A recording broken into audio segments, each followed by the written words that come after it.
Bonjour à tous, mon nom c'est Antoine Marie, je suis chercheur en psychologie politique au CEVIPOF.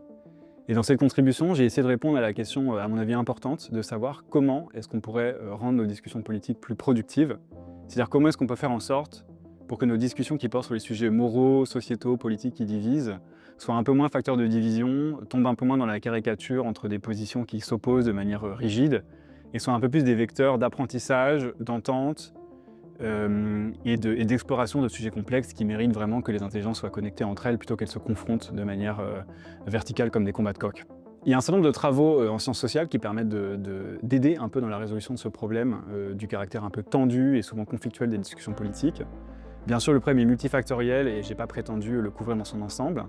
mais j'ai donné quelques éléments de réponse, notamment, par exemple, des savoir-être et des vertus qu'il convient de cultiver, comme l'humilité intellectuelle.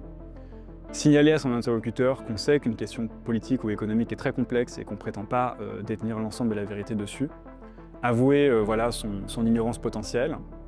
Reconnaître le fait que dans son camp politique à soi, il peut y avoir des gens déraisonnables, extrêmes, qu'il y a des formes de mésinformation qu'il faut reconnaître et ne pas dénier en bloc.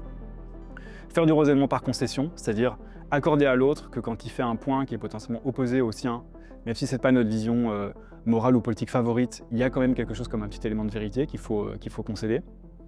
etc., etc. Alors évidemment, le problème de la polarisation il est beaucoup plus large que qu'une perspective qui pourrait être résolue par des savoir-être et par des vertus individuelles. Il touche aussi au mauvais comportement des élites politiques, il est parfois alimenté par des pratiques journalistiques problématiques, etc. Mon objectif avec ce texte était de vulgariser au grand public français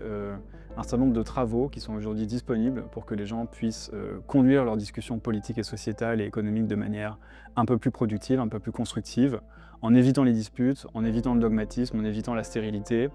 tout en préservant des voies d'influence et potentiellement de persuasion idéologique dans un contexte où voilà, le rapport égalitaire domine et on n'essaye pas de rabaisser ou d'entrer en clash avec l'interlocuteur.